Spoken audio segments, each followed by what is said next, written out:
वरिष्ठ गुरु महाराज की जय। गणेश महाराज की जय। श्री कृष्ण गोविंद हरे मुरारी, हे नाथ नारायण वासुदेव। श्री कृष्ण गोविंद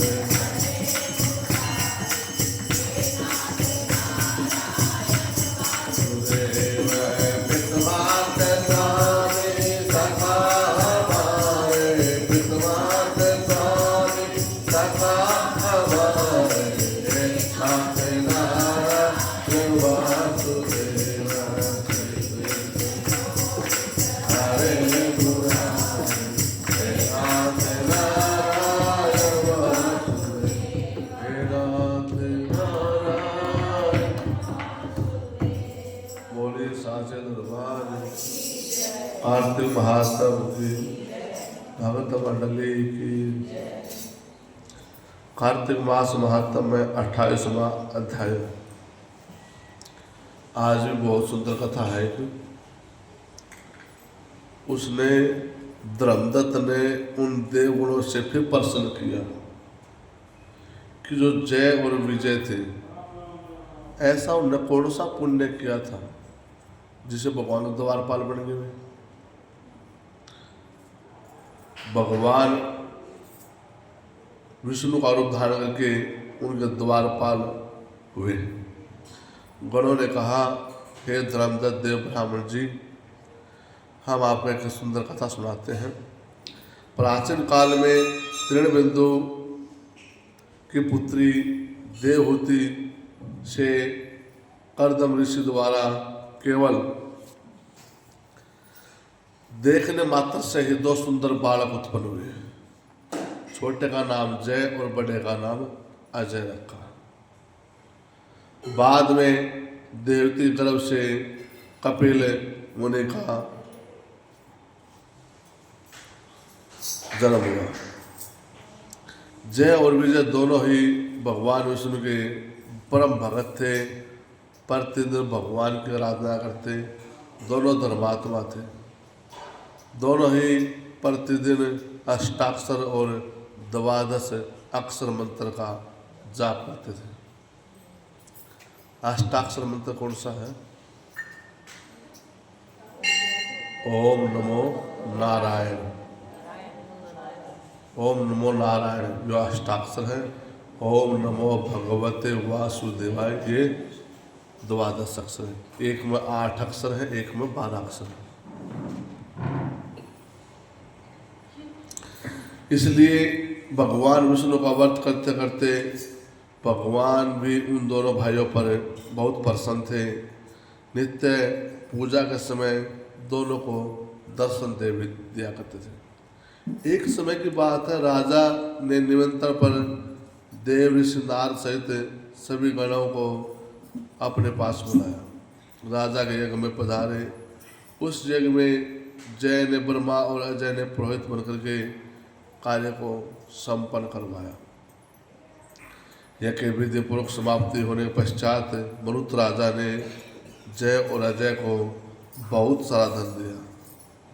यह दक्षिणा लेकर के दोनों भाई आश्रम में आ रहे थे। धन का बंटवारा करते करते दोनों भाइयों में आपस में झगड़ा हो गया। बोले विष्णु भगवान की।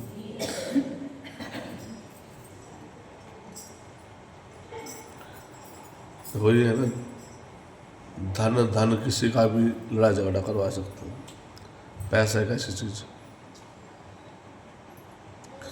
जय ने अजय से कहा, धन के बराबर इससे भाग होना चाहिए। अजय ने कहा, नहीं भाई, जितना धन तेरे को मिला वो तेरा है, जितना मेरे को मिला वो मेरा है।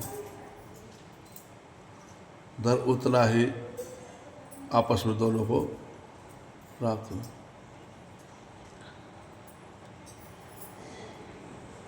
एक बाबा है हरियाणा में, इसलिए ऐसा ही उस जय और अजय के साथ हुआ। क्योंकि देखो 2 पद होते हैं, एक तो आचार्य, एक होता है उसके नीचे ब्रह्मा। आचार्य की जो दक्षिणा होती है वो ज़्यादा होती है, ब्रह्मा की कम होती है। इसलिए ऐसे लगा जैसे कोई भागवती होता है, जैसे कोई भागवत करने वाला होते हैं तो आचार्य एक दूसरे जो बोलने वाले होते, जाप करने वाले होते हैं। तो जो अजय था वो ब्रह्मा का रूप था और जय और अजय पुरोहित थे। इसलिए दोनों ने आपस में लड़ाई झगड़ा शुरू कर दिया। अब इतना धन क्रोध में आकर के जय ने अजय को श्राप देना शुरू कर दिया। तुम धन लेकर नहीं देना चाहते हो, इसलिए तुम ग्रहा बन जाओ। अजय ने जय का दिया हुआ श्राप स्वीकार किया और जय को भी श्राप दे दिया। जिस अभिमान में तू ऐसे मेरे से लड़ाई झगड़ा कर रहा है, तू हाथी बन गया। बोलो विष्णु भगवान। अब नियम पर दोनों पूजा के साथ साथ भगवान को दर्शन देने के लिए आए। दोनों ने श्राप मोचन का उपाय पूछा। प्रभु ने कहा, हे देव, आप दोनों मेरे भगत हैं, मगर हम हाथी की योनि में कैसे होंगे? हे कृपा करें, श्राप का उद्धार कीजिए। भगवान ने कहा, देखो आज भी श्राप लगता है, कभी आज ना लगता हो, लेकिन आज श्राप ऐसे नहीं देते जैसे मान ले छोटी बात हो श्राप दे दें। लेकिन जब ब्राह्मण बिल्कुल कत्ती ऐसे हो जाता है ना, कत्ती बिल्कुल परेशान हो जाता है, तो उसका फिर श्राप भी पार जाता है। जो उसको बोल देना वो पार जाएगा कत्ती में। अरे गरीब, किसी गरीब की आत्मा ने दुखानी चाहिए। शास्त्रों में बैठते कहते हैं गरीब के पास एक आत्मा होती है, जो दिल से वो पुकार करता है ना भाई, उसका सिद्धि वो बात भगवान के पास जाती सिद्धि। इसलिए किसी की आत्मा नहीं दुखानी चाहिए और ना ब्राह्मण का अपमान करना चाहिए। बार बार ये कार्तिक कथा ये कहती है ब्राह्मण का सम्मान करना चाहिए। तब भगवान ने कहा, तुम मेरे भगत हो, इसलिए मैं इसका उपाय बताता हूँ।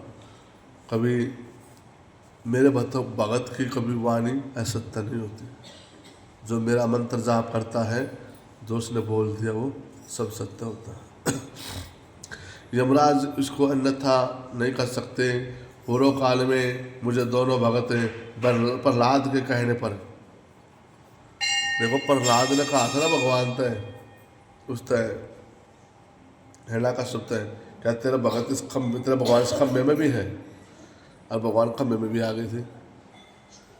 खम्भे भगवान तो नहीं था, लेकिन भगवान को आना पड़ा कि उसके भगत ने बोला था। इसलिए राजा अम्बरीश के कहने पर भी मुझे 10 अवतार लेने पड़े। अतः दोनों अपने श्रापों को भोग करके फिर मेरे लोक को प्राप्त हो जाओगे। इतना कह करके भगवान विष्णु अंतर्धान हो गए। गणों ने कहा, तब से वह दोनों गंडकी नदी के किनारे हाथी और मगरमच्छ हुए। जाति का स्मरण रहने कारण दोनों भगवान की नित्य पूजा करते थे। एक दिन कार्तिक मास के पूर्णवासी को हाथी स्नान करने गंडकी नदी में गया हुआ था। पिछले जन्म का श्राप श्रवण करके मगर ने हाथी को पकड़ लिया और मगर के पकड़ने पर हाथी ने भगवान विष्णु का स्मरण किया। फिर क्या होना था, तुरंत शंख चक्र पद्मधारी भगवान विष्णु ने उस ग्रह का सिर काट दिया। बोलो विष्णु भगवान ने दोनों का उद्धार किया और दोनों बैकुंठ धाम को चले गए। उसी दिन से उस नक्षत्र का नाम हरि नक्षत्र प्रसिद्ध हुआ। चक्र के आघात से आज भी वहाँ पर पत्थर पर चिन्ह बने हुए हैं चक्र के। वह दोनों अजय और जय के नाम से आज भी संसार में प्रसिद्ध है। हे ब्राह्मण देवता, आपने भगवान विष्णु के द्वारपालों के संबंध में जो प्रश्न किया था उसका उत्तर मैंने दे दिया है। देखो सुन बार बार बोलता ब्राह्मण देवता। भगवान ने कहा, कृष्ण ने जो उसका बेटा था ना प्रद्युम्न, उसने अपने पिता से कहा था आपने ना ब्राह्मणों को स्तर पर बिठा रखे हैं, ना तो कोई द्वारपाल रोकता, कोई भी आता वो इधर लेकर चला जाता है। ब्राह्मण ने कहा, कृष्ण भगवान ने कहा था ब्राह्मण है तो सृष्टि है, नहीं तो ब्राह्मण नहीं तो सृष्टि भी खत्म है। तो भगवान ने ना, कृष्ण भगवान ने प्रद्युम्न को ऐसे ऐसे ब्राह्मणों का नाम ले दिया। वशिष्ठ ऋषि हुए, वशिष्ठ ऋषि जिन्हें छोटी उम्र पर पूरी पृथ्वी को उठा लिया था। अगस्त ऋषि हुए हैं जो पूरी पृथ्वी का पानी पी गए थे फिर भी प्यासे रह गए थे। दुर्वासा ऋषि थे जो मुंह से बोलते सो पार जाते। तो उसने कहा था बेटा ब्राह्मण है तो सृष्टि है, नहीं तो कुछ भी नहीं। बोले विष्णु भगवान की, इसे ब्राह्मणों को भगवान ने अपने से बड़ा बताया। जब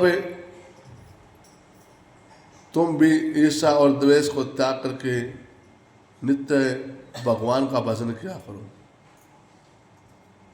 जगत के प्रत्येक जीव को समदृष्टि से देखो। तुला, मकर और मेष की संक्रांति में नित्य स्नान करो।